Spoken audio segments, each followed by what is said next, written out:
A direct military clash, a total collapse in diplomacy.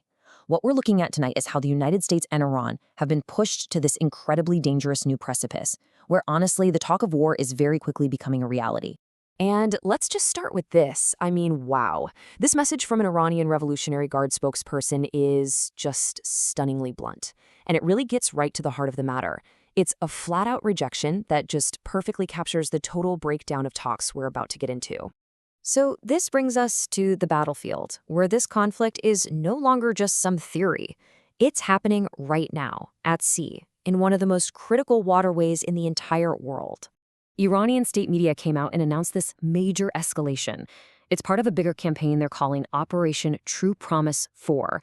And get this, they claim that even before this missile was launched, their drone attacks had already forced the U.S. warship to pull back from waters near Iran.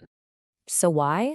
Well, Tehran says this is all payback for what it's calling a cowardly U.S. torpedo attack that sunk their frigate, the Iris Dina, in international waters. They claim the ship was just coming home from a naval exercise when it was hit, and that scores of cadets and sailors were killed.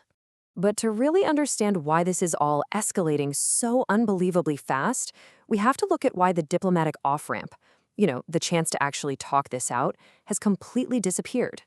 Okay, just look at the slide. It really shows you the gigantic, unbridgeable gap between the two sides.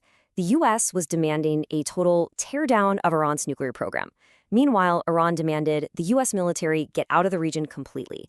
As you can see, these aren't just starting points for a negotiation. They're on two different planets. It was a non-starter from the absolute beginning. And Iran didn't just say no, oh no. They went public and just slammed the door shut. They called the American proposal a demand for surrender and flat out refused to even talk to the envoys the U.S. sent. They claimed the offer of a 30-day ceasefire was nothing but a military trick to let the U.S. and its allies restock their weapons.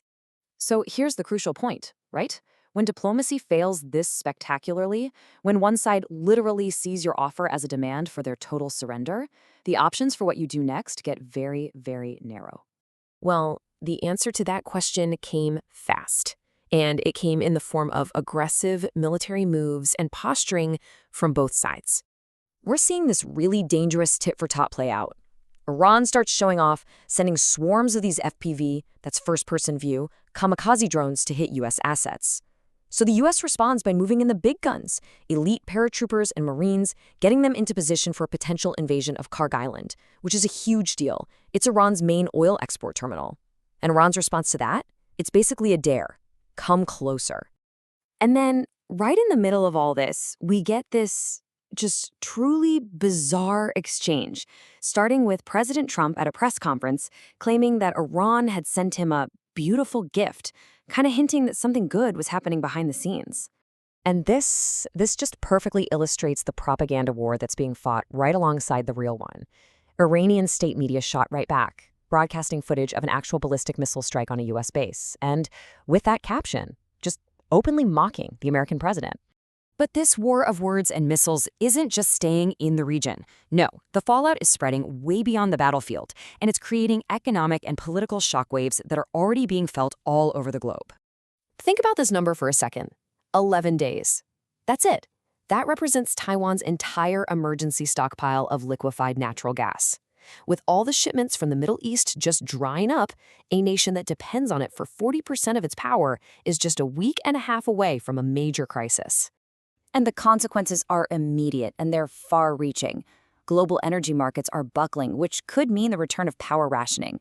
You've even got accusations of financial gamesmanship, with critics claiming fake peace deals are being floated just to manipulate oil prices. And at the same time, Iran is making a direct play to its Arab neighbors, telling them, hey, let's form a new alliance and kick the U.S. out of the region for good. As this whole conflict rages on, the long-term implications and the very real human cost are becoming painfully, tragically clear. This just highlights a really brutal irony. Just a couple of months ago, the U.S. was promising to support pro-democracy protesters inside Iran. Now, after that movement was crushed, after thousands were killed, the administration is trying to negotiate with the exact same regime, leaving whatever's left of that resistance totally abandoned. And all of that leaves us with the big, critical, unanswered question. As you see military force, failed diplomacy, and global economic pain all colliding and getting more intense, We're just left to wonder what comes next and what, finally, is the breaking point in this incredibly volatile standoff.